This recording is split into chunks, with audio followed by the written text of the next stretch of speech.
To develop with Java and Spring Boot, we will need a JDK installed on our computer.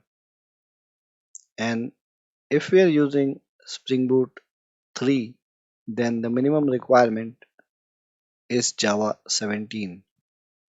So head to this website on this particular URL and you will end up on this page where you can choose your operating system.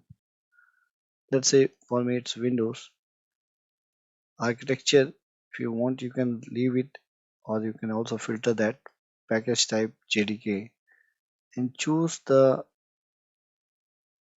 Java 17, and then you can go ahead and download the MSI and install it on your computer by double clicking on it and follow the normal installation process. Same way you can do it for your other operating system. So this will install Java and also set it on your class path. Then go ahead and download IntelliJ IDE. So go to this website. You can just also Google download IntelliJ IDE or go to this website and then choose your operating system and scroll down. For me it's Windows. Scroll down.